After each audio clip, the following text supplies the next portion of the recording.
Pai do Senhor Jesus Cristo, meus amados irmãos, graças a Deus que nos dá a vitória por Jesus Cristo, nosso eterno Salvador. Jesus está conosco, a Bíblia diz que Ele está conosco todos os dias, até a consumação dos séculos. Bendito seja o nome do Senhor. Agradecemos a Deus nesse dia por sua presença entre nós. A presença de Deus está conosco, conduzindo a nossa vida em paz e em segurança. Glória a Deus. Nós possamos nesse dia agradecer a Deus pelas portas que Ele nos abriu. Glória a Deus, as portas centrais que vêm do trono de Deus para alimentar a nossa vida. Você que ainda não é inscrito aqui, faça parte dessa família de oração diária. Jesus Cristo tem sempre, todos os dias, um pão quentinho do céu para alimentar as nossas vidas. Queremos agradecer cada um dos irmãos que tem escrevido aqui nos nossos comentários. Vamos crescer de forma gloriosa, para a glória de Jesus. Essa obra nós começamos em Deus e, consequentemente, nós teremos resultados, porque aquele que começou a boa obra, ele vai aperfeiçoando até o dia de Jesus Cristo. Coloque seus comentários, vamos buscar a presença do Deus Todo-Poderoso. Bendito seja o nome do Senhor. Vamos orar nesse momento? Eu quero pedir para que você não saia aí da nossa plataforma. Glória a Deus, não saia, porque Deus tem uma palavra do céu para alimentar a nossa vida nesse dia. Querido Deus, estamos na tua presença, queremos agradecer por cada um dos irmãos inscritos aqui no canal. Tu és um Deus todo-poderoso, que conhece as nossas vidas por dentro e por fora. Jesus amado e poderoso, continue, Senhor, abençoando os teus filhos de forma maravilhosa. Eu quero orar nesse instante pela vida do nosso irmão João de Souza Brito, a irmã Nicéia, que é carente das nossas orações, a nossa irmã Maria Gomes. Abençoe seus filhos de forma gloriosa, na área financeira, na área espiritual. Ó Deus, Tu és um Deus todo-poderoso que cumpre as Tuas promessas na vida dos Teus filhos. A nossa irmã Marli, Deus, usa ela como instrumento nas Suas mãos, meu Deus. Usa as Suas mãos na realização dos artesanatos, ó Deus, assim como o Senhor usou as mãos de Dorcas para costurar para os discípulos, fazerem túnicas, fazerem roupas de tecidos para que os discípulos desenvolvessem os seus ministérios. Assim como o Senhor usou, Senhor, Dorcas, Ana, mulheres que foram notáveis na Bíblia Sagrada, mulheres de oração, no nosso tempo presente, no século 21, como século 20, como Susana Wesley, Senhor. Abençoe, Senhor, as Tuas filhas aqui conosco no canal, a nossa irmã Eliane Pinheiro, ali na Suíça, o pastor Júlio e a sua família de forma extraordinária. Visita a Maria Isabel, a irmã Ivone lá da França, tua serva, pregadora, missionária, cantora. A nossa irmã aqui do Brasil também, cantora, missionária, serva de Deus. Abençoe a irmã Ivone aqui do Brasil de forma gloriosa. Abençoe o Saulo, a Marisa Gley, o Roberto Gomes, Senhor, o Eduardo Maia, a irmã Isabel. Abençoe de forma gloriosa. Pai querido, visita o Elcimar também, cada um dos inscritos no canal, a irmã, Senhor, Miriam Miranda, Miriam Araújo, a irmã Judete. Jesus, visita a irmã Gilgleice, a irmã Maria Soraya, o seu esposo Odiel, meu pai querido, presbítero Aldo. Jesus amado, aos pastores, líderes, Jesus, os líderes de jovens, líderes de criança, os líderes de adolescentes, professores da escola bíblica dominical, os escritores da tua palavra, escritores, melhor dizendo, da tua palavra. Levanta escritores, meu Senhor, levanta os músicos, aleluias, que entreguem a sua vida de forma abundante a ti, porque o Senhor tem uma promessa, um chamado, uma obra para fazer na nossa vida. Abençoe, Senhor, a vida financeira dos teus filhos. Entra com um milagre, aleluia, financeiro nesta casa. Visita essa família, este lar que está vivendo em guerras, mas o Senhor é o príncipe da paz. O Senhor é aquele que veio construir os valores das famílias. As nossas famílias precisam estar em Deus, em Cristo e na palavra. Eu oro pela vida do Arnaldo, da Gislane, Senhor, o Rian, a Aline, família maravilhosa, o Lucivaldo Alves. Nós oramos, meu Senhor Jesus Cristo, em favor da Isabel, serva do Senhor, o Agenaldo, o pastor Hélio, a irmã Belcholina. Senhor, abençoe, Senhor Jesus, o nosso irmão Lenildo Ramos, que está sempre aqui conosco, orando, Senhor, buscando a tua face.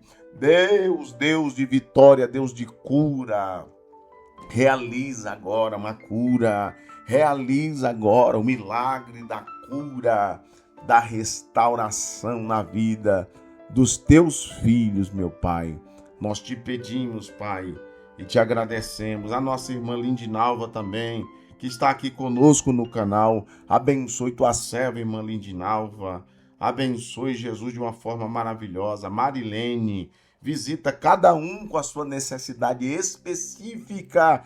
Tu sabes da luta de cada um, da dificuldade, Senhor, de cada um. Senhor, da família de cada um, cada membro da família que está passando por um tipo de necessidade.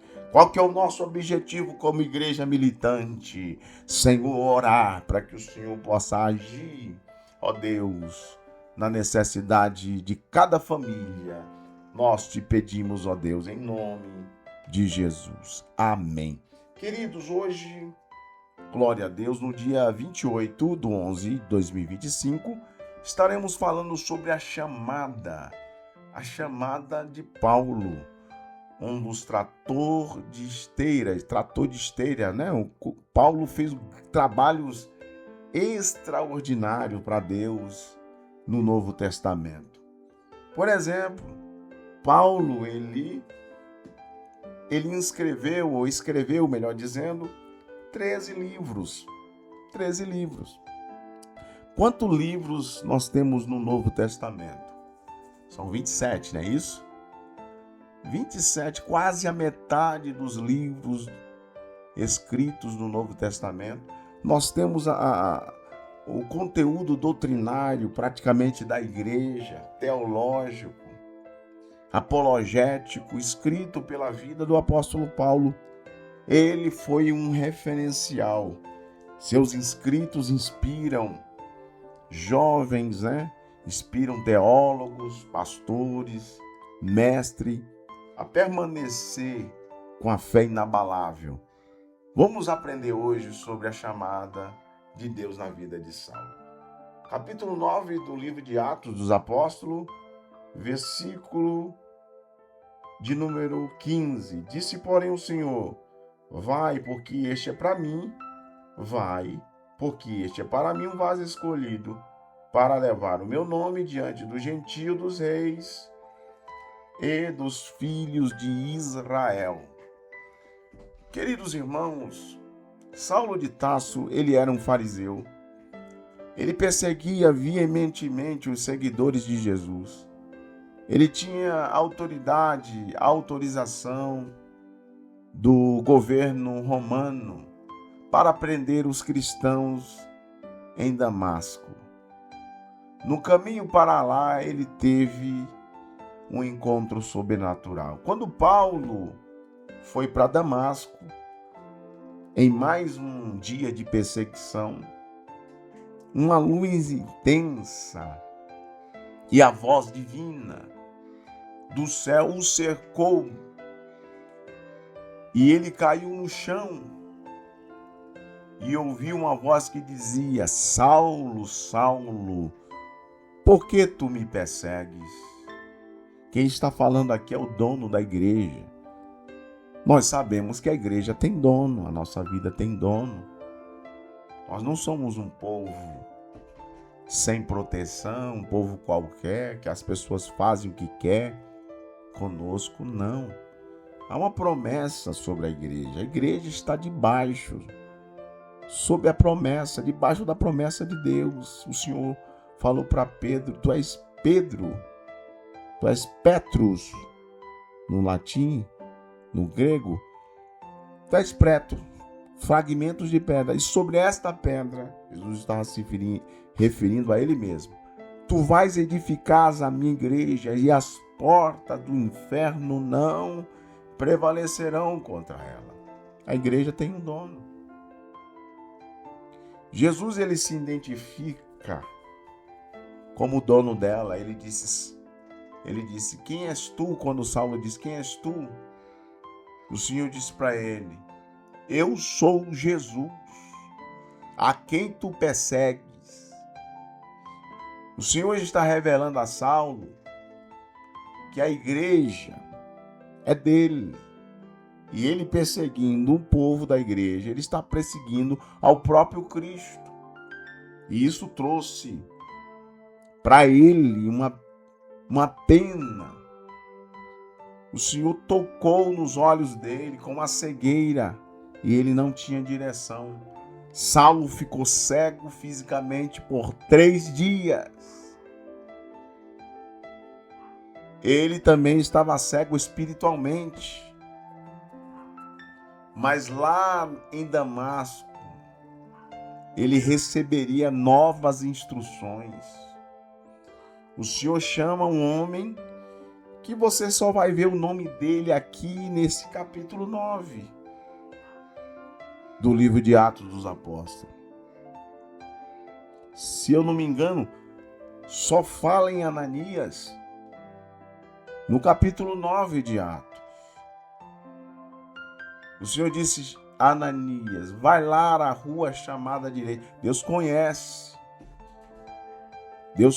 o nosso endereço, Deus conhece a nossa estrutura, Deus nos conhece por dentro e por fora, Ele conhece todas as nossas objeções, o que a gente vai dizer, o que somos capazes ou não. Embora não sendo capaz, Ele nos capacita. Vai lá, Ananias. Vai lá na rua chamada direita, você vai encontrar um homem chamado Saulo. Ele, para mim, é um vaso escolhido. Às vezes, alguém olha para alguém e diz, esse daí, Deus não conta com ele. Esse daí não tem chamada. Esse daí não tem dom. Mas quando Deus escolhe, irmãos, quem somos nós para dizer ao contrário ou perseguir quem Deus escolhe? Deus enviou um discípulo chamado Ananias para impor as mãos sobre Saulo e ele recuperou a visão e ao mesmo tempo foi cheio do Espírito Santo. Para fazer a obra de Deus, nós precisamos cumprir aquilo que está em Atos capítulo 1, versículo 8, mas recebereis poder, dunamis, graça, habilidade, capacidade, ao descer sobre vós o meu Espírito Santo, e ser-me-eis testemunhas, tanto em Jerusalém como em toda a Judéia, Samaria e até os confins da terra. Para falar desse Jesus, eu preciso estar cheio dele. Cheio dele. Houve ali uma convenção radical. Aquele chamado de Saulo demonstra que ninguém está além do alcance da graça de Deus. Embora sendo fariseu, perseguidor, fanático, ele tornou o maior evangelista do cristianismo. Olha a transformação de Deus, o processo de metanoia, né? Transformação. Deus muda o homem de dentro para fora. E do lado de fora, do homem exterior, reflete agora características, personalidades. Vamos dizer assim, a personalidade e também todas as características do homem é de um homem que verdadeiramente são transformados por Deus. O caráter do homem, essa é a palavra que eu queria colocar. O caráter do homem é transformado. Deus dá autoridade sobre ele, apostólica. Paulo foi chamado diretamente por Jesus, aquele Cristo ressuscitado, que conferiu a ele autoridade igual a todos os outros apóstolos. Embora ele se considerasse como o menor de todos os apóstolos, Deus que chamou, é Deus que chamou. Deus traz a Paulo uma missão específica que talvez para você que está me ouvindo, você tem um propósito específico também. Alguns são chamados para pregar na Europa, outros na África, outros aqui no Brasil, outros na América do Sul, outros lá na Amazonas, não importa. Deus ele tem a forma e a maneira de nos chamar e nos colocar em lugares específicos. E o ministério de Paulo foi vocacionado para ministrar aos gentios. A missão específica de Paulo, conforme revelado a Ananias, é enfatizada em suas cartas. Era ser Paulo para ser um instrumento escolhido para levar o nome perante os filhos, perante os gentios, os reis. Melhor dizendo, Paulo é levado aos gentios, aos reis e também aos filhos de Israel.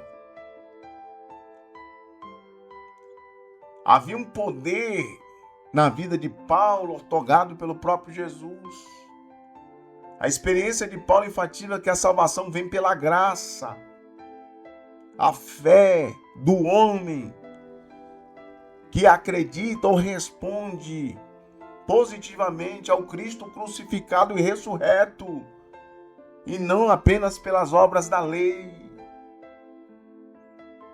Paulo tinha que se disponibilizar de forma incondicional.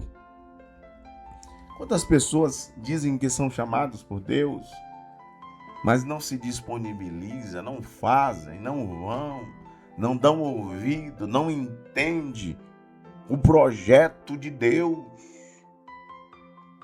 Estão parados.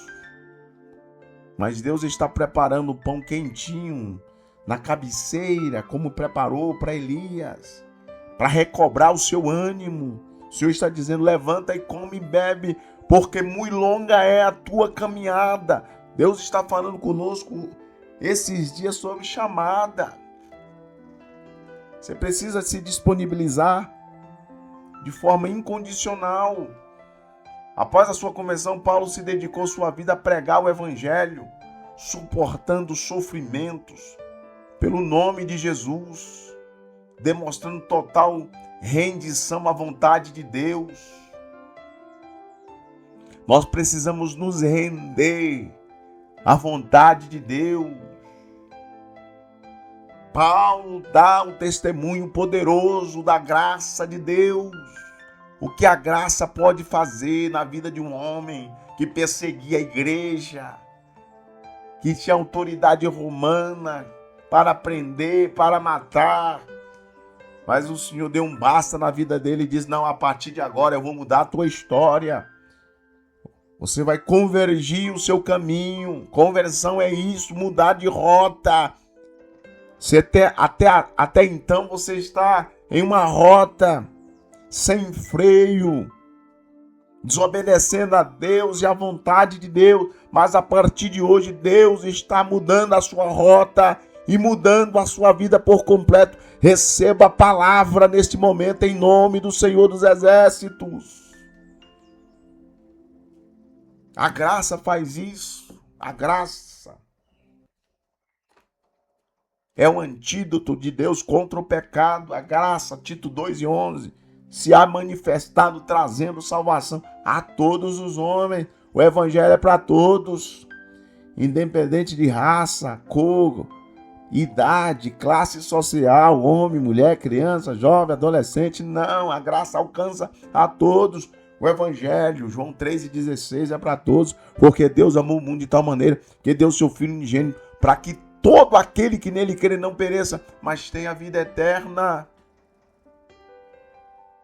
É o poder da graça. É o poder do Evangelho. E ela tem se manifestado.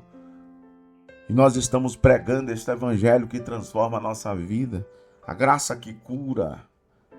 Ei, Jesus está te curando, creia nisso. Jesus está mudando a tua história. Mudando o aspecto da tua família. A situação da sua família. Até então, desconstrução, brigas, intrigas. Mas Deus está renovando o cenário e mudando tudo pela graça dele. Deus, ele pode mudar pela sua graça transformadora. O poder dele muda o coração mais hostil para que essa pessoa seja usada segundo os seus propósitos. Receba esta palavra nesse dia. Assim como Deus chamou Paulo, Jeremias, ele também está nos chamando. Levanta as tuas mãos aos céus. Que a graça de nosso Senhor Jesus Cristo, o grande amor de Deus, a comunhão e a consolação do Espírito permaneça conosco hoje e sempre. Todos digam amém. Deus te abençoe em nome de Jesus. Amém. João.